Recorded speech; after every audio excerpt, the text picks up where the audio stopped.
So Hamsha Pathmanathan is a public sector professional who currently works as a habitat biologist for Canadian Wildlife Service at Environment and Climate Change Canada, managing invasive Phragmites in 2 national wildlife areas in southern Ontario. She has a Bachelor's of Science in Zoology and Forest Conservation from the University of Toronto and a Master's of Environmental Science in Environment and Resource Studies from the University of Waterloo. Hamsha has also volunteered on various projects in Nigeria, Sri Lanka, ranging from gender equality, land rights, green entrepreneurship, and wildlife conservation. So thank you, Hamsha, for joining us. And I'll let you share your screen. Yeah. So it looks great. Does everything look good? Just needs to be in presenter mode, I think, but it is up on the screen. It is in presenter mode for me. Okay. I'm not sure. I'm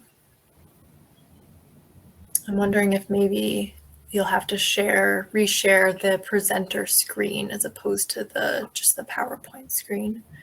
Okay, just give me a second then. No worries. That's gonna be.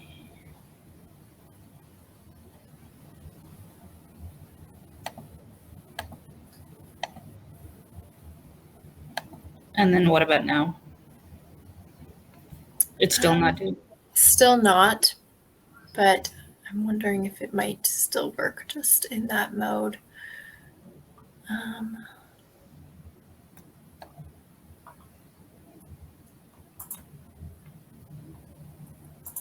Yeah, I think it should still switch slides. If anyone's having issues seeing it, you can expand the screen a little bit. Yeah, that's it. And Gabby, the viewers can expand it by hitting those 4 arrows in the upper right-hand corner of the slide, and then just escape to come out of it. Okay. Great. All right, Hamsha, I'll let you take it away. Perfect. So thank you, everyone. Good afternoon. Today I'll be talking about Phragmites in 2 national wildlife areas in southern Ontario and the successes, lessons learned around community engagement in those areas. Okay, so it won't click through. Oh no. Okay.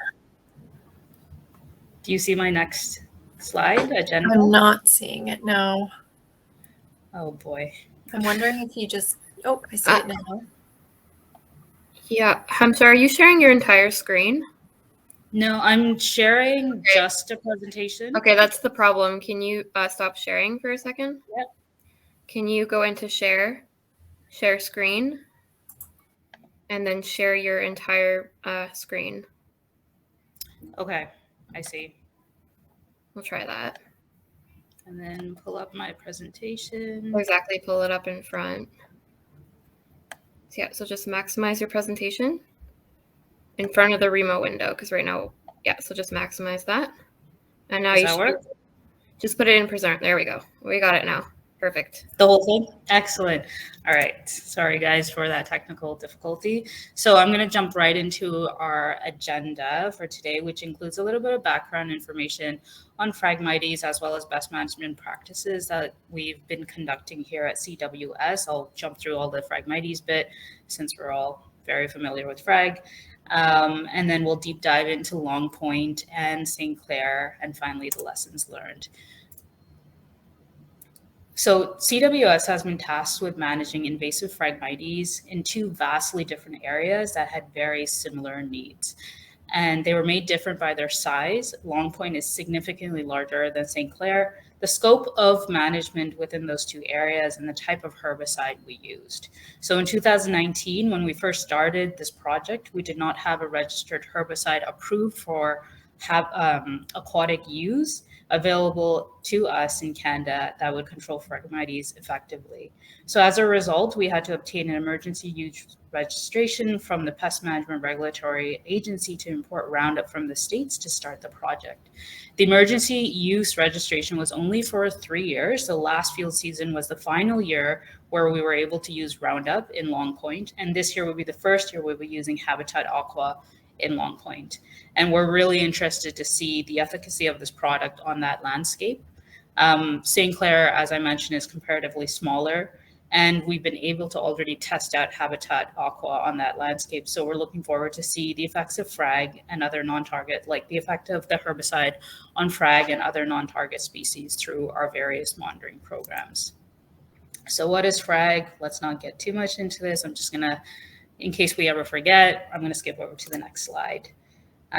So when we first started working with Phrag, we had very specific management objectives, which was really to contribute and essentially support the recovery of species at risk and other wildlife in these sensitive areas. So through that, what we really hope to do is reduce Phrag to less than 10% coverage from previous year extent, monitor and evaluate the native vegetation recovery, and evaluate effects of treatment on wetland biota and habitat use. So the Long Point region is one of the areas that we work in, and it contains the Big Creek and Long Point National Wildlife Areas, which is located in the Long Point Walsingham Forest, which is designated as Ontario's priority place for conservation action under the Pan-Canadian framework.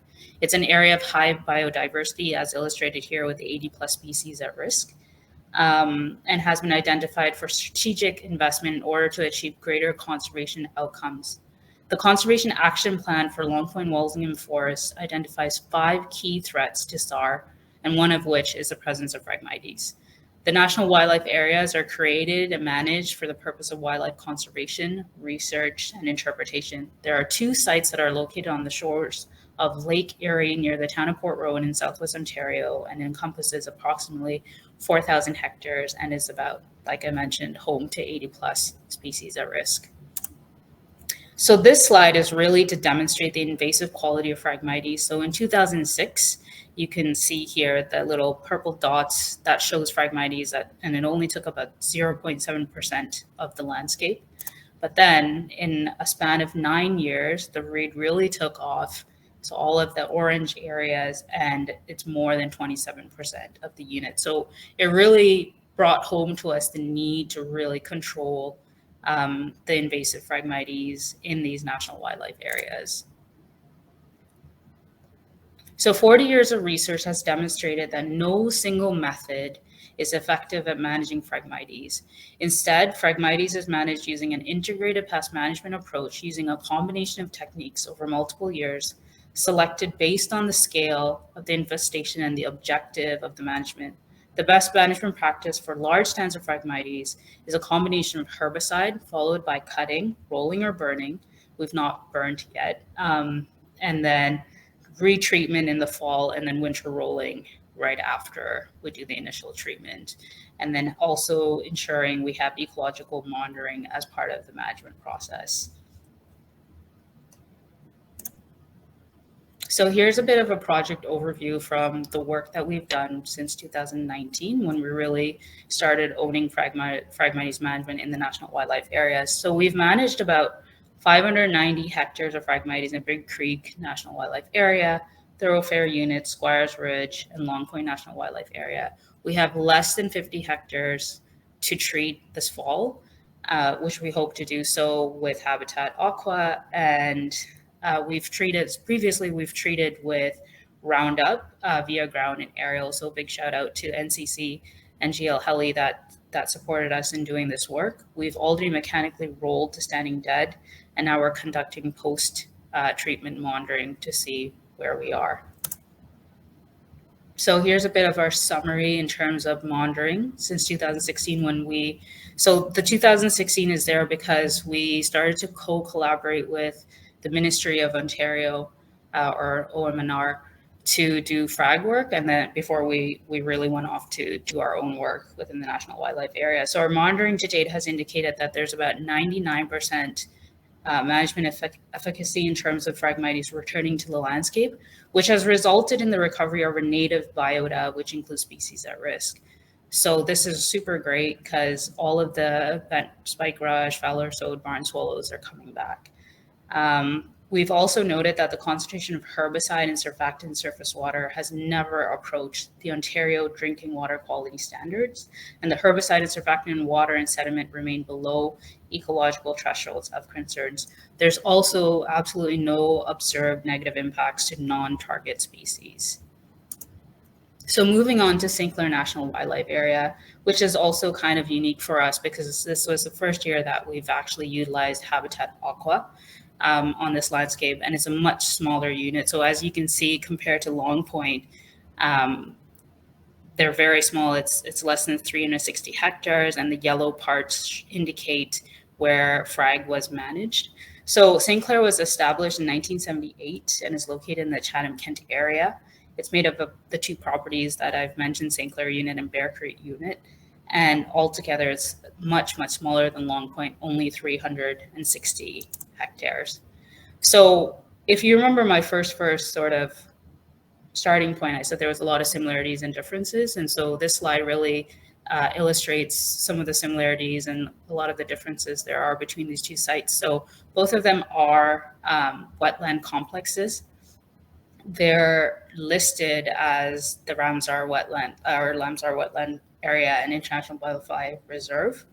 And most common factor between both of them is that Phrag plays a huge role in affecting SAR species. And where they differ is in size. So St. Clair is much smaller, it's two small units surrounded by agricultural land. It's literally an island, a little island in a sea of farmland. And it's also a diked impoundment where water levels are managed using water control structures. Hunting and farming drive the local economy.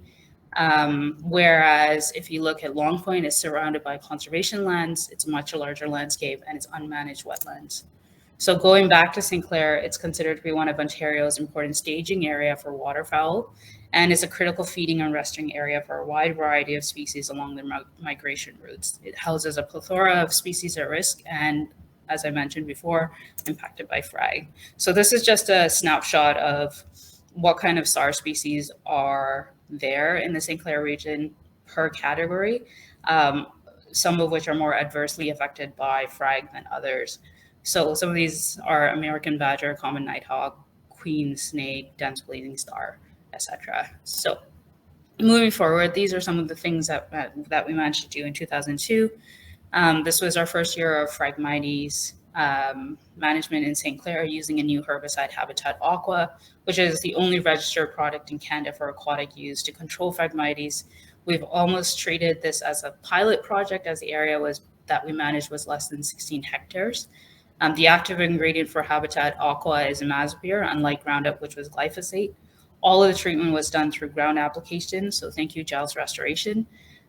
Huge shout out to them for doing all of the work. And because the size is too small, we didn't do any aerial application. And now we're really looking forward to seeing the efficacy of this new herbicide on the landscape and its impact to SAR and non-target species. So I'm not going to go too in depth into this particular slide. It's just a quick snapshot of what sort of monitoring work that we're doing in the area. So we conduct SAR herptile monitoring, vegetation monitoring, bird and anurine surveys, and drone imagery, all of which really is to quantify the change in vegetation and habitat use before and after treatment. And the drone imagery analysis is new, and it's a way for us to see if there are any changes in Phrag coverage and open water habitat as a result of management. So what are the lessons that we learned from working at St. Clair? Timing of Phragmites management is more challenging than Long Point. What we've come to realize is that disturbance during fall and winter could result in waterfowl essentially just leaving the entire area, which can have implications on the birds themselves. They can get tired before because they've not had the full time to feed, etc. And then it also impacts adjacent hunt clubs and their livelihoods. Whereas in Long Point, if we were to do management, the birds could just fly over to a different area, but they would still be in the Long Point area. So at Long Point, Phragmites management was ongoing before CWS got involved. So a lot of the community engagement, community support was already there before we started. This was not the case in St. Clair. So it's always important, and this is what we've learned, to conduct outreach and early communication with community groups and First Nations to gauge their interests, thoughts, concerns, such as key dates that may be impacted by management. We also have a limited number of experienced and qualified contractors able to conduct their work. So again, a huge shout out to Nature Conservancy Canada, Giles Restoration, Great Lakes Helicopter for being excellent partners in our effort to manage frag in these 2 national wildlife areas. And imperfect data is another lesson that we learned. So no matter how well we create our maps, it's not always going to be representative of the realities. And it's important to have qualified and seasoned contractors who are able to identify Phragmites on the landscape and tackle them as they're doing the work. And that's it. Thank you. Any questions? Thank you very much. I see a lot of applause coming in. Great. Virtual applause. So we do have one question here. What consultation have management projects done with First Nations? This is like a question for all presenters, so we can put it in the chat after as well. I know you touched on it a little bit, but if you to expand, that'd be great. Yeah, so we did do a bit of outreach in terms of trying to bring actors into the same room and having conversations, and we did that a few times. And I think we've done that every year since Phragmites management had commenced in Long Point. So for more detailed response, I could always get back to the individual. Okay, great. Well, if that individual just wants to maybe private message Hamsha, they can send their email. All right, well, that is all our questions for this session. So thank you very much, Hamsha, for that presentation. Really appreciate it. Thank you. Thank you. Excellent.